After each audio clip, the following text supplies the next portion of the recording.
नमस्कार विद्यार्थी मित्रांनो, आज आपण आजच्या व्हिडिओच्या माध्यमाद्वारे भागीदारी संस्था याविषयी आपण माहिती पाहणार आहोत। लास्ट व्हिडिओमध्ये आपण एकल व्यापारी संघटना म्हणजे काय, एकल व्यापारी संस्थेचे असणारे वैशिष्ट्ये, त्याचे असणारे फायदे तोटे याविषयी आपण माहिती घेतलेली आहे। प्रकरणामधला पुढचा जो भाग आहे तो भागीदारी संस्था की भागीदारी संस्था म्हणजे काय, त्यानंतर भागीदारी संस्थेचे असणारे व्याख्या किंवा अर्थ याविषयी आपण माहिती पाहणार आहोत। भागीदारी संस्था ही खाजगी क्षेत्रातील अत्यंत व्यावसायिक संघटनेचा महत्त्वाचा प्रकार आहे। व्यक्तिगत व्यापारी व्यवसायामधील मर्यादित भांडवल आणि मर्यादित असणारे व्यवस्थापकीय कौशल्य यामुळे भागीदारी संस्था विकसित झालेल्या आहेत। व्यक्तिगत व्यापाराचा विस्तार करण्यासाठी व्यवसाय अधिक व्यक्तीचा समावेश करण्याची गरज निर्माण झाली आणि त्या दृष्टीने व्यक्तीला व्यवसायात प्रवेश देऊन किंवा सामावून घेऊन भागीदारी संस्थेचा उदय किंवा उगम झाल्याचा दिसून येतो। विद्यार्थी मित्रांनो, आपल्याला या ठिकाणी भागीदारी संस्था म्हणजे काय, तर भागीदारी संस्थेचा आपल्याला अर्थ सर्वप्रथम पाहावा लागेल की भागीदारी संस्था कशाला म्हणता येईल की ज्यामध्ये कमीत कमी दोन व्यक्तीची मालकी आणि व्यवस्थापन असलेले व्यावसायिक संस्था, जेथे सर्व भागीदारी व्यवसायातील असणारा नफा किंवा तोटा तसेच जबाबदारीची वाटणी करतात तेव्हा त्याच भागीदारी संस्था असे म्हणतात। बघा, याचा जर आपण अर्थ बघितला भागीदारी संस्थेचा की ज्या व्यवसायामध्ये कमीत कमी दोन व्यक्ती असतात किंवा दोन व्यक्तीची मालकी असते, त्या व्यवसायाचं असणारं व्यवस्थापन सुद्धा त्याच व्यक्तीकडूनच पाहिले जाते। तसेच त्या व्यवसायामधील होणारा नफा किंवा तोटा जो असेल त्याची वाटणी सुद्धा त्या कमीत कमी दोन म्हटले की दोन व्यक्तीमध्ये त्याची विभागणी केली जाते, त्यालाच भागीदारी संस्था असे म्हणतात। मग आपल्याला व्याख्या काय सांगता येईल विद्यार्थ्यांनो, पहिली व्याख्या की भारतीय भागीदारी कायदा 1932 कलम 4 नुसार म्हणजे पार्टनरशिप ऍक्ट 1932 हा भागीदारी कायदा अस्तित्वात आलेला आहे।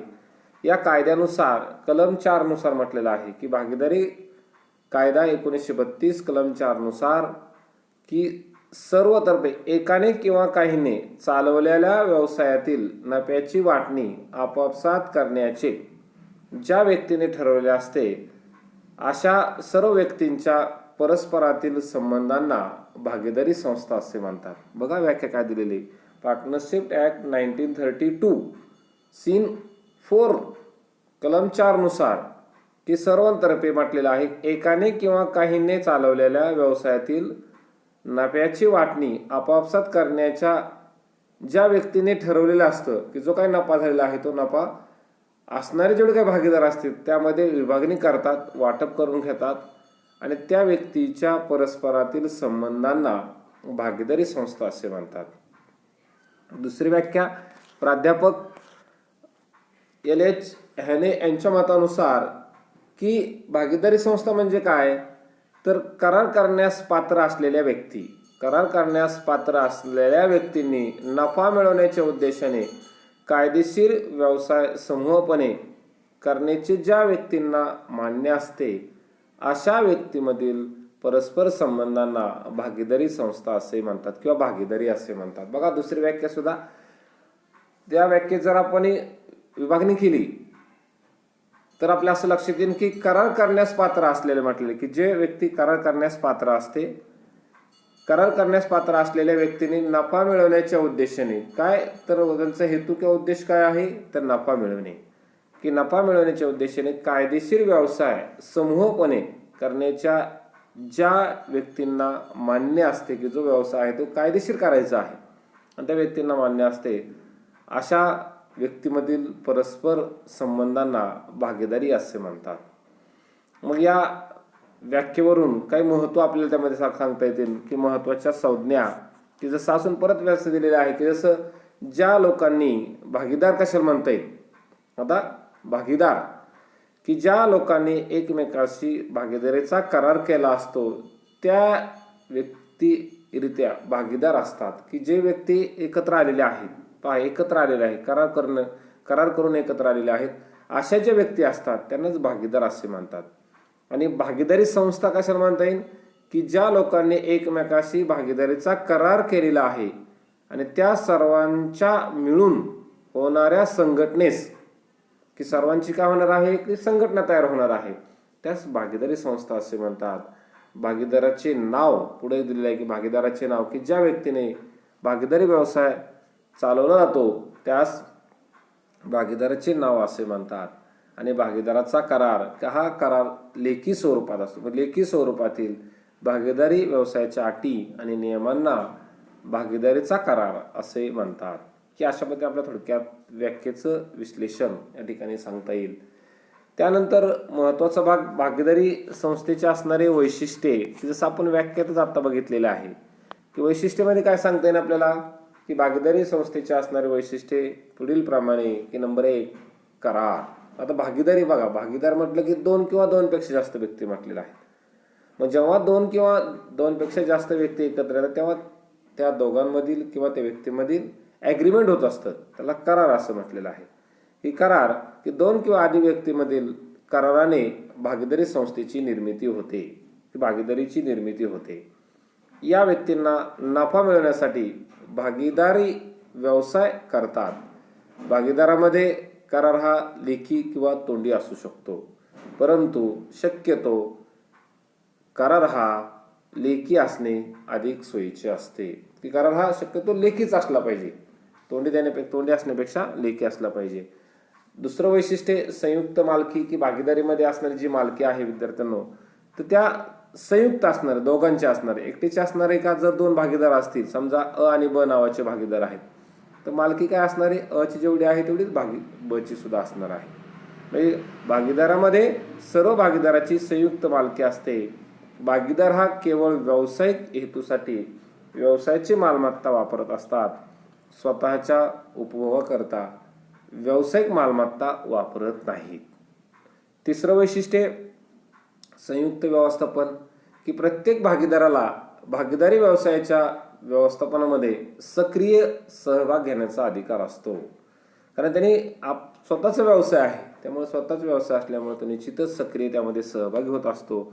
एक किंवा अधिक भागीदाराच्या इतर भागीदाराच्या वतीने व्यवसायाचे व्यवस्थापन केले जाते. चौथं वैशिष्ट्य कायदेशीर व्यवसाय की कायदेशीर व्यवसाय म्हटलेला आहे की प्रत्येक भागीदारी संस्थेने फक्त वैध व्यवसाय करणेच आवश्यक आहे. म्हणजे कायदेशीर व्यवसाय असला पाहिजे, ती कायद्याची त्याला मान्यता असते, त्याला वैध म्हटलेलं आहे. कायद्याने प्रतिबंध असलेल्या व्यवसाय भागीदारी करू नये. जर कायद्याने जर एखादा करणे बंधनकारक असेल, करू नये किंवा कायदेशीर दृष्ट्या तो व्यवसाय करणे योग्य नसेल तर असा व्यवसाय भागीदारीमध्ये शक्यतो करू नये. भागीदारी बेकायदेशीर व्यवसाय करू शकत नाही, अशा व्यवसायाची नोंदणी सुद्धा होत नाही. जसं उदाहरण सांगता येईल आपल्याला की बेकायदेशीर वस्तूची विक्री करणे किंवा तस्करी करणे, मग असं व्यवसाय भागीदारीमध्ये करून चालेल का? नाही. कारण का? त्याला कायदेशीर मान्यता नाही. हे लक्षात घ्या की ज्या व्यवसायाला कायदेशीर मान्यता मिळते असेच व्यवसाय शक्यतो भागीदारीमध्ये करावे, भागीदारीमध्ये केलेले असावेत. 5वं वैशिष्ट्य उत्तरदायित्व म्हटलेलं आहे की प्रत्येक भागीदाराचे उत्तरदायित्व हे अमर्यादित असते, संयुक्त आणि व्यक्तिगत असते. जेव्हा व्यवसायाची कर्ज फेडण्यासाठी संस्थेची मालमत्ता पुरेशी नसते तेव्हा भागीदाराची खाजगी मालमत्ता वापरली जाते. संयुक्त उत्तरदायित्वामध्ये प्रत्येक भागीदार संस्थेच्या कर्जासाठी स्वतः आणि इतर भागीदारासह संयुक्तपणे उत्तरदायित्व असते. प्रत्येक भागीदाराचे उत्तरदायित्व हे वैयक्तिक, संयुक्त आणि अमर्यादित स्वरूपाचे असते. हे लक्षात घ्या. अमर्यादित म्हणजे काय? जर एखाद्या त्या व्यावसायिक संस्थेला तोटा झाला, सतत तोटा होत असेल, तर अशा वेळेस तोटा तो भरून काढण्यासाठी, लॉस भरून काढण्यासाठी त्याची वैयक्तिक मालमत्ता सुद्धा विक्री केली जाते. त्यालाच उत्तरदायित्व म्हटलंय. म्हणूनच म्हटलंय अमर्यादित स्वरूपाची जबाबदारी ही भागीदारी संस्थेमध्ये भागीदाराची असते. नेक्स्ट भागीदारांची संख्या, पुढचं वैशिष्ट्य दिले भागीदारांची संख्या, की भागीदारी संस्थेमध्ये कमीत कमी 2 व्यक्ती संस्था चालू असेपर्यंत असणे आवश्यक आहे. कमीत कमी 2 आणि जास्तीत जास्त 50 भागीदार असू शकतात. हे लक्षात घ्या, महत्त्वाचा भाग आहे की भागीदारी व्यवसाय जर करायचा असेल कमीत कमी 2 आणि जास्तीत जास्त 50 व्यक्ती एकत्र येऊन आपला व्यवसाय चालू शकतात. त्याला भागीदारी संस्था असे म्हणतात. त्यानंतर नेक्स्ट पुढचं वैशिष्ट्य प्रधान अभिकर्ता संबंध, की प्रत्येक भागीदार हा व्यवसायाचा संयुक्त मालक असतो. भागीदारी संस्थेच्या व्यवसायामध्ये भागीदार हा भाग घेत असतो. प्रत्येक भागीदारामध्ये भागीदाराची भूमिका ही दुहेरी असते. दुहेरी म्हणजे 2 वेळा, लक्षात घ्या. जेव्हा एखादा भागीदार भागीदारी संस्थेच्या वतीने त्रस्त व्यक्तीबरोबर व्यवहार करतो तेव्हा त्याची भूमिका ही मध्यस्थासारखी असते, परंतु त्याच वेळी इतर भागीदाराच्या दृष्टिकोनातून तो अभिकर्ता किंवा दलाल म्हणून भूमिका बजावत असतो. सर्व भागीदार त्या संस्थेचे मालक असतात आणि त्याचबरोबर अभिकर्ता सुद्धा म्हणजेच एजंट सुद्धा असतात किंवा दलाल सुद्धा असतात. हे लक्षात घ्या. नेक्स्ट पुढचं वैशिष्ट्य लाभ हस्तांतरणावर बंधन, की लाभ हस्तांतरण म्हटलेलं आहे की भागीदारी संस्थेत कोणताही भागीदार भागीदारी संस्थेमध्ये इतर सर्व भागीदाराच्या पूर्व सहमतीशिवाय त्याचे लाभ हस्तांतरित किंवा विक्री करू शकत नाही किंवा त्याची वाटणी करू शकत नाही, की त्याला जे काही लाभ मिळालेला आहे भागीदारी संस्थेकडून तो इतर भागीदाराची सहमती असल्याशिवाय हस्तांतरित करू शकत नाही. हे लक्षात घ्या. नेक्स्ट पुढचं नोंदणी, की आता नोंदणी तर येणारच आहे की भागीदारी कायदा 1932च्या तरतुदीनुसार भागीदारीची नोंदणी किंवा भागीदारी संस्थेची नोंदणी करणे सक्तीची नाही, परंतु बघा काय म्हटलेलं आहे, भागीदारी कायदा 1932च्या तरतुदीनुसार भागीदाराची नोंदणी करणे सक्तीची नाही, परंतु महाराष्ट्रात आपल्या राज्यामध्ये महाराष्ट्र राज्यामध्ये एप्रिल 1985 पासून आणि इतर काही राज्यामध्ये भागीदाराची नोंदणी त्यांच्या संबंधित राज्याच्या तरतुदीनुसार सक्तीची केलेली आहे. हे लक्षात घ्या. जर भागीदाराची इच्छा असेल तर ते नोंदणी करू शकतात. तर आपल्या आपण महाराष्ट्रात विचार केला तर महाराष्ट्रामध्ये नोंदणी करणे सक्तीचं केलेलं आहे 1985 पासून. नेक्स्ट पुढचं वैशिष्ट्य नफा किंवा तोट्याची विभागणी, की नफा किंवा जो तोटा झालेला आहे त्याची विभागणी, की नफा किंवा तोट्याची विभागणी विशिष्ट प्रमाणात करण्याची भागीदार मान्य करतात. नफा व तोट्याची वाटणी ही भांडवलाचे स्वरूप, सेवा सुविधा आणि भागीदाराच्या नावलौकिकावर अवलंबून असते. जर भागीदारी करारामध्ये नफा तोटा वाटणीचे प्रमाण नमूद केले नसेल तर नफा तोट्याची विभागणी ही समप्रमाणात केली जाते सारखी. जर ॲग्रीमेंटमध्ये भागीदारीचा जर तुम्ही ते उल्लेख केलेला नसेल नफा विभागणी संदर्भात तर त्यावेळेस काय असेल, इक्वल म्हणजे समप्रमाणात नफा होणारा किंवा तोटा होणारा हा वाटप केला जातो. पुढचं वैशिष्ट्य भागीदाराची समाप्ती, की इतर भागीदारांना लेखी स्वरूपात सूचना देऊन भागीदार स्वतः राजीनामा देऊ शकतो. फसवणुकीच्या कार्यासाठी देखील भागीदारी संस्थेतून भागीदाराला बाहेर काढले जाऊ शकते. आणि नेक्स्ट पुढचं एक लास्ट वैशिष्ट्य आपल्याला सांगता येईल विसर्जन. तर सर्व भागीदार विसर्जन करण्यास सहमत असतील तर, हे सर्व जे काही भागीदार आहेत कमीत कमी 2 आणि जास्तीत जास्त 50 म्हटलेलं आहे, ते सर्व भागीदार जर संस्थेचं विसर्जन करण्यास सहमत असतील तर भागीदारी संस्था कोणत्याही वेळी विसर्जित केली जाऊ शकते. भागीदारी संस्था ही भागीदाराच्या मृत्यू किंवा दिवाळखोर किंवा वेडसाळपणामुळे विसर्जित केली जाऊ शकते. त्यावेळी कारण भागीदाराचा मृत्यू झाला तर त्याचं सभासद ऑटोमॅटिक संपुष्टात येणार आहे. जर भागीदारी करारामध्ये निरंतरचा उल्लेख असेल तर संस्था कार्यरत राहू शकते. अन्यथा उपरोक्त घटनेमुळे भागीदारी संस्था संपुष्टात येऊ शकते. जर कुठल्याही क्षणी भागीदारीची संख्या एका भागीदारापर्यंत घसरली तर ती भागीदारी संस्था संपुष्टात येते. हे लक्षात घ्या की अशा पद्धतीने आपल्याला भागीदार किंवा भागीदारी संस्था म्हणजे काय, भागीदारी संस्थेचा असणारा अर्थ, व्याख्या आणि वैशिष्ट्ये सांगता येतील. नेक्स्ट पुढचं एक आपल्याला सांगता येईल की भागीदाराचे असणारे गुण म्हटलेले आहेत की भागीदाराचे असणारे गुण काय सांगता येतील. तर आपल्याला नंबर 1 गुण सुलभ व्यवस्थापन, की भागीदारी व्यवसायाचे व्यवस्थापन हे खूप सोपे आहे. भागीदारी संस्था स्थापन करण्यासाठी केवळ 2 व्यक्तीची आवश्यकता असते आणि भागीदार करारावर सह्या करून भागीदारी संस्थेची नोंदणी करू शकतात. नोंदणीची प्रक्रिया सुद्धा अगदी सोपी आणि जलद गतीने करता येते किंवा होत असते. दुसरं आपल्याला गुण सांगता येईल भांडवल, की व्यक्तिगत व्यापाराच्या तुलनेने भागीदारी व्यवसाय अधिक भांडवल असते, की व्यक्तिगत व्यापार जर तुलना केली आपण तर भागीदारी व्यवसायाचं असणार भांडवल जास्त असणार आहे. भागीदारी व्यवसायात एकापेक्षा जास्त भागीदार असल्यामुळे ते अधिक भांडवल गोळा करू शकतात आणि सर्व भागीदाराचे भांडवल प्रमाण करारात नमूद केलेले असते. पुढचं गुण आपल्याला सांगता येईल व्यावसायिक गुप्तता, की भागीदारी संस्थेचे वार्षिक हिशोब पुस्तके आणि हिशोबपत्रके प्रसिद्ध केले पाहिजे असे कोणतेही बंधन नाही. यामुळे भागीदारी संस्थेमध्ये गुपित किंवा गोपनीय माहिती ठेवता येते, सहजपणे कळू शकत नाही, मग ते गुपित ठेवलं जातं, मग तो एक त्याचा फायदा होतो आपल्याला. नेक्स्ट पुढचं गुण सांगता येईल सातत्यपूर्ण अस्तित्व, की भागीदारी संस्थेत सातत्यपूर्ण अस्तित्व असते.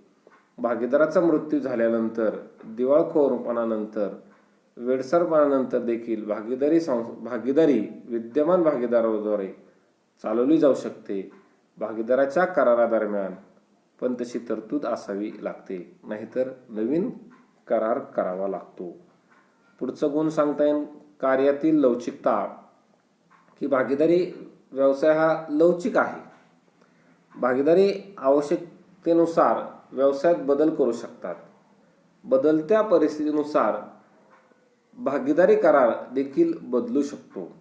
तसे व्यवसाय बंद सुद्धा करता येऊ शकतो. निर्णय क्षमता, की आता भागीदारी संस्थेमध्ये निर्णय घेण्याची प्रक्रिया भागीदारी सहभागी होतात आणि भागीदारामध्ये त्वरित निर्णय घेण्यास येतात. सविस्तर चर्चा करून भागीदार निर्णय घेतात. त्यामुळे एकल व्यापाऱ्यापेक्षा उत्तम निर्णय भागीदारी संस्थेमध्ये घेतला जाऊ शकतो. श्रम आणि मोबदला, यामध्ये भागीदारी व्यवसायात श्रम आणि मोबदल्याच्या स्वरूपात प्रत्यक्ष संबंध आहे. प्रत्येक भागीदार उत्तम श्रम करतात आणि त्यांना त्यांचा मोबदला मिळतो. भागीदारी संस्थेत विशेष तरतुदीद्वारे सक्रिय भागीदारांना जास्त मोबदला दिला जाऊ शकतो.